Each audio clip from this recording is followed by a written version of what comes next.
It became almost necessary for the Europeans to whiten up a part of black history when they began to take over the world in the 15th and the 16th century. And what Rogers has done is gone back and taken a whole lot of the white away and showed you the original black faces of certain people in history. In this 2-volume work, World's Great Men of Color, Volume 1 is devoted to the Old World, and Volume 2 is devoted to the New World. The first thing he does is to put Egypt in proper context and to show Egypt and the great personalities of ancient Egypt as black people. And it might be startling, but he reveals that Cleopatra did not look like Elizabeth Taylor and wasn't a white woman at all. And I think his book starts in Egypt with the other great characters in Egypt, Imhotep, the real father of medicine, father of architecture, builder of the step pyramids, forerunner of astronomer, a man who was accepted as a god in Europe long before the birth of Christ. Imhotep lived about 5,000 years ago. And early Europe accepted quite a few Africans as deities. And Imhotep was one of them. He opens the book actually with this great African who was the world's first multi-genius. You said that Rogers put Egypt in its proper perspective. What did you mean by that? I mean, if European historians acknowledge that ancient Egypt was a black nation, then they would have thrown all Western history out of kilter, because Western historiography is based on the mistaken concept that if Egypt wasn't European, it was at least Oriental. It was neither. Because Rogers traced, as many competent historians, black and white, have already done, the southern origins of Egypt, and that the people, who would later be called Egyptians, came from deep within Africa, maybe Ethiopia and Somaliland. And they kept good relationships, good and bad, like all families, with the people to the south all of this time. And the proof is positive. And do not think that Rogers is out on a black thing, or that most black historians are out on a solely black thing. Most of us got our most radical information from white writers that other white historians do not read, such as Gerald Massey and his 6-volume classic work called Egypt, Light of the World, which proved positively that ancient Egyptians were black. Count Vorez in his Ruins of Empires, Gustav Hearns in a 6-volume work, Researches in the Ancient History. The early work of the American Egyptologist Breasted, Sir Wallace Budge.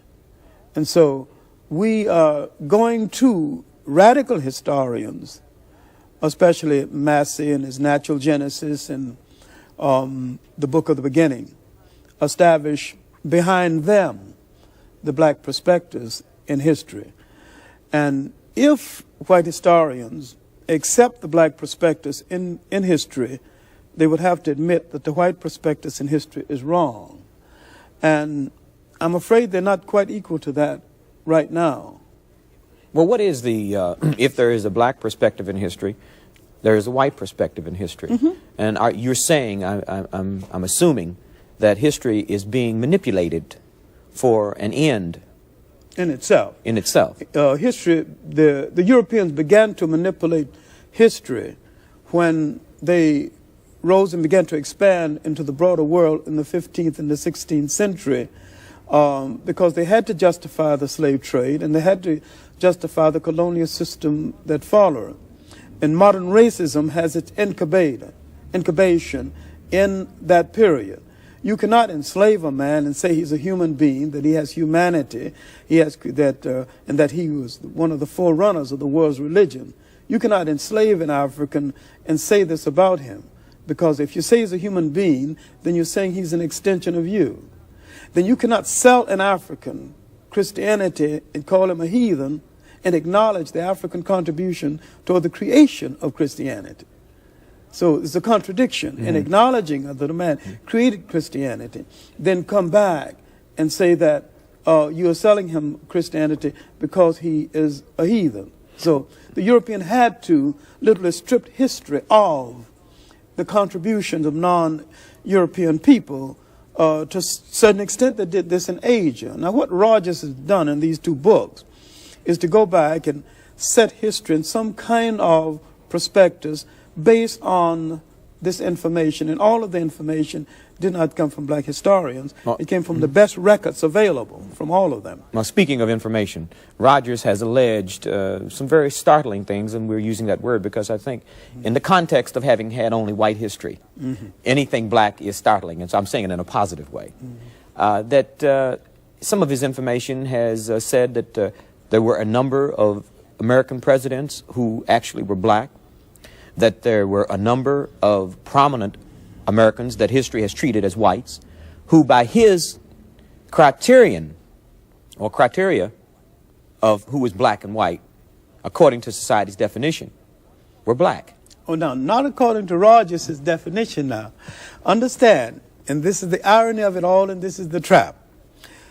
Black people have never written any definitions of race, any definitions of what a people mean, has been. I mean, they have never said that these people with these kind of traits belong here, because modern racism had its development in the pseudo-scientific development of intellectual Europe after the 15th century, and they began to say that certain kind of people belong to certain kind of race, and they created the concept of race and racism itself. Now, according to the laws that's still on the statute book of the United States and some other parts of the world, one drop of us makes you a whole. Now, this ridiculous law and stipulation and measurement has given black people a lot of white people according to that law. Now, it has given us Beethoven, who was called a dark Moor. Now, he was probably one of the many olive-complected Europeans that you see in the millions throughout Europe. But in the States, in the United States, they say that if you have one drop of blood of a black person, you're a whole black person. Now, by this stupid law, we have a whole lot of white people. There's a whole lot of people that think they're white that belong to us. We might claim all of South America because the Spaniards were mulattoes when they got there, having been mixed with the Moors for nearly 800 years, and they were even before the Moorish conquest. Mediterranean Europe was highly mixed with Africans. Nobody thought anything of it because they were a mixture of power and influence and trade, and they got along fairly well together for hundreds of years before they turned on each other. And I don't say it did the Europeans any harm, because the handsomest people in Europe are the olive-complected people who mix with the Africans. You're saying, in essence, that there's no such thing as a race. Oh, I maintain that race is the phoniest issue ever invented by the mind of man. The European invented and developed the concept of race. There's really no such thing as a race, because nature created no races. The whole race is a man-made thing, you know. Well, how did people get to be French and English? Well, different climatic conditions and migrations and amalgams of different people, and migrations of people into your country, migrations of people out. All right. Now, this is an ethnic grouping as against what we call race. If you go back and you look at an old dictionary, you won't even find a definition for a race. Race grew out of the pseudo-scientific development of Europe, and this is what Rogers was addressing himself to, and saying that according to your rule, which is ridiculous, a lot of you belong to us. Well, in another context, if race is arbitrary, then could we say that being called black was a political term? It's a political term, and a term which indicates our self-awareness at this juncture in history, and I think we really need it. We need to really bathe in blackness for a while, but I wish we'd get the bath over with and go on to something a little more important, because black in itself is not an ethnic term. Black tells you how you look, but it don't tell you who you are. We are essentially an African people. Wherever we live on this earth, we're essentially an African people. And we relate to the millions of African people throughout the world, including the uncounted millions of Africans in Asia. The word Afro-American or African-American would probably be more appropriate and more honest and more in keeping with what we actually are. Because all of us are not positively, physically, real jet black. And so the argument now sometimes is between the supernationalists and the mild nationalists and blacker than thou, when blackness is a state of mind, a state of attitude, a state of approach to things that can exist in almost any of us, including from the blonde black person to the jet black. And the jet black can be traitors, and they can be patriarchs, they can be a whole lot of...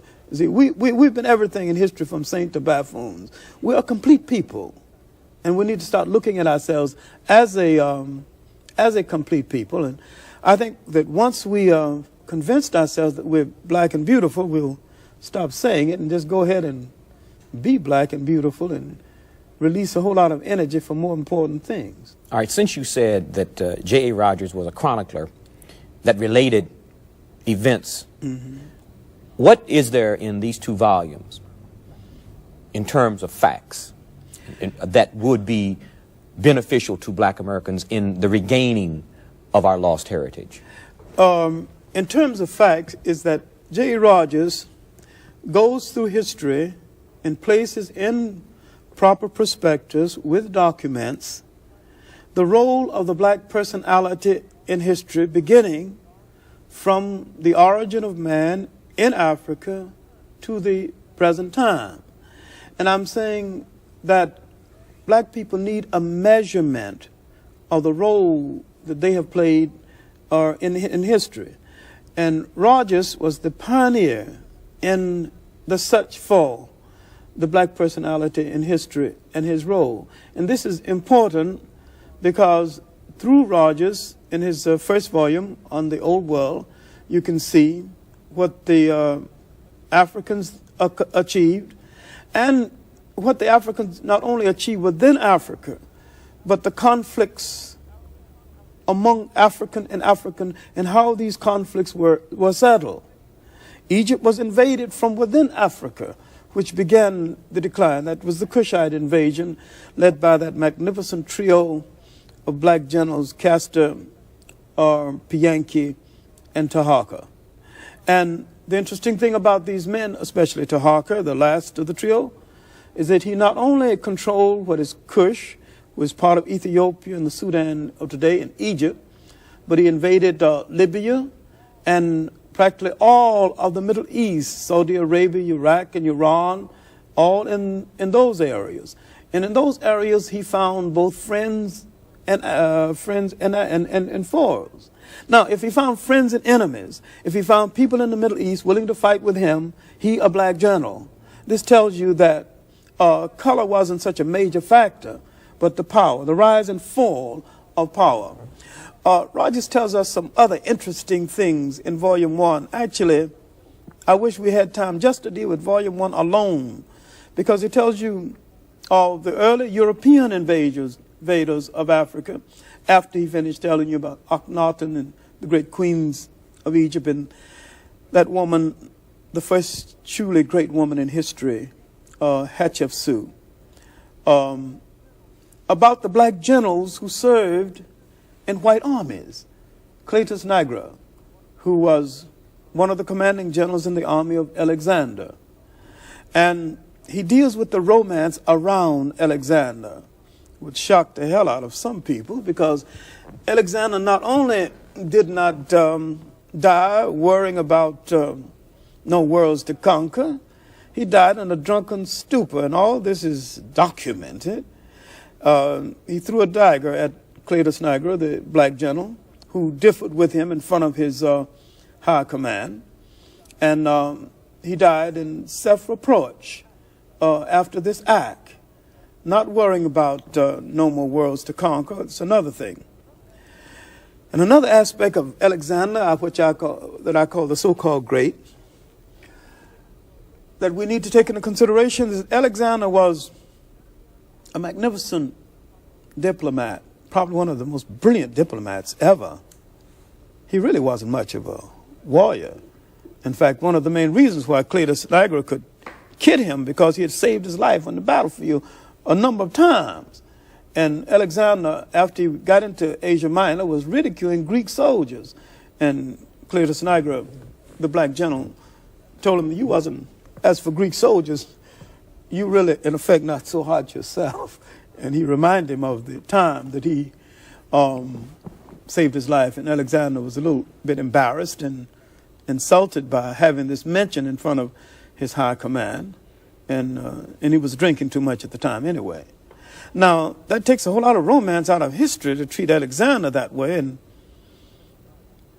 but it's documented truth. Well, what are some of the statements, facts, allegations that Rogers makes specifically about who prominent white Americans were, who he now says were black?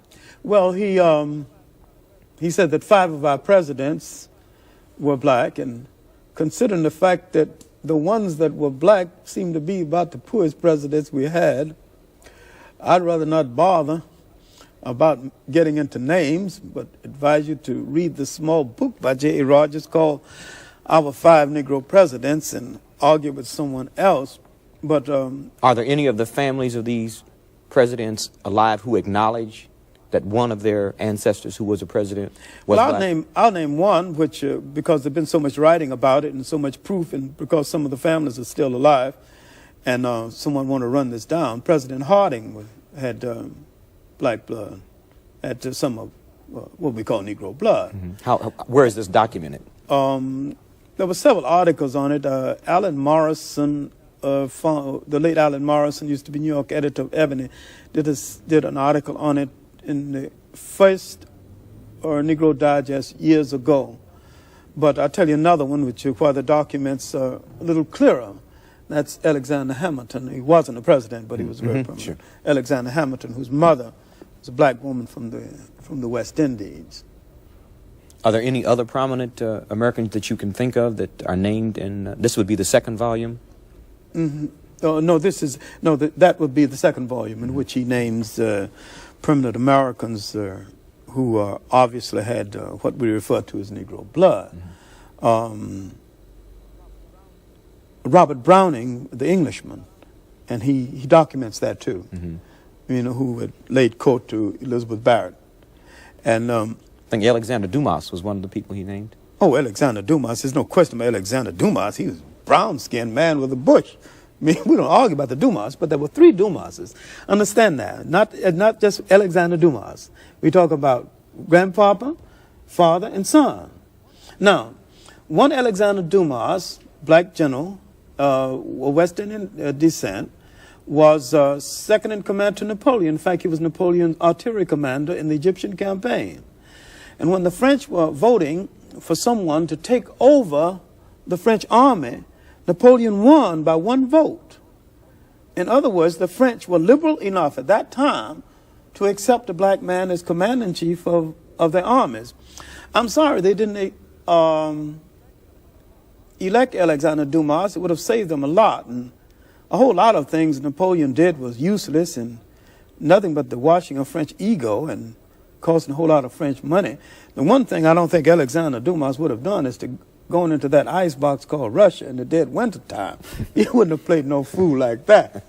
Now, the other 2 Alexander Dumas, you need to separate because most people merge them. Now, the father of French adventure literature, the 3 Musketeers and the like, that's one Alexander Dumas.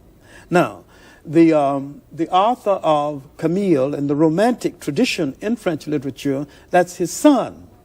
Now, although father and son did not get along, but they stem from the same cloth. So there was actually 3 Alexander Dumases. One was a military man, served under Napoleon, who lost command of the French army to Napoleon by 1 vote. The other one who began the adventure literature, and the other one who began the romantic literature. And he was somewhat of a prince of Paris, a devil with the ladies, but there's no argument about these people. Well, how do you suspect that these statements and beliefs are going to be accepted by white America and by the white historical community? Well, they're not going to accept them readily, but if they read the documents, there's not much of an argument. Well, they can always show you their documents, can't they? Well, they can show me their documents, but one cannot outbalance the other. I mean, I've seen there's a whole lot of things that white historians say that has nothing to do with documents at all. They just open their mouth and say it. Like Christopher Columbus discovered America. Now, he's discovered people here. He discovered a whole lot of people already in America. So he discovered America. Okay. Now, and they just arbitrarily say that the Europeans brought naturalist civilization. And actually, the Europeans destroyed more civilization than they brought. And I can go to white documents and prove this. I don't have to go to my documents. According to their documents, I can prove that they destroyed more people and more civilization than they built. All right. Another thing which Rogers brings up in another one of his books called Africa's Gift to America is the pre-Columbian presence of Africans in the so-called New World. That Africans were here not only before Columbus, but according to Professor Wiener in a 3-volume work called Africa and the Discovery of America, he may have been here before the Indians. Now, the original documentation on this came from white historians. And so many times when a white historian is arguing with a black historian, the one thing he will probably have to do is to go back and argue with the white historian from which the black historian got the original base information, and he extended that research further than the white historian. Now, the white historian is in a bad fix right now because he's hung up with a lie, and because he used to open his mouth and say something and people believe it without question, and now they are questioning it. I can snow him under with documents, and mostly documents written by other white people repudiating him. So I'm not worried about the document war. I know I can win that one. Professor Clarke, how do you distinguish between the words Negro and black? I don't distinguish. I mean, I distinguish between the word. The way I held the word Negro is by dismissing it. And I dismiss it because there's no such thing as a Negro, because there's no Negro people and no Negro land. This is an adjective that somebody made a noun out of and slapped on a people against their will. And I dismiss the word Negro. The word black can relate to a whole lot of people, and it can become confusing. You see, people must relate to land, history, and culture. And this is what limits the word black.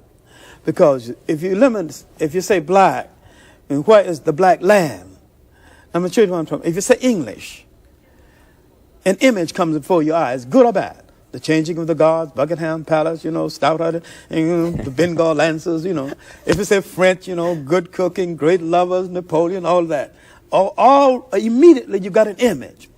But you say Negro, what comes before you? No images, really. A condition. And a people is not a condition.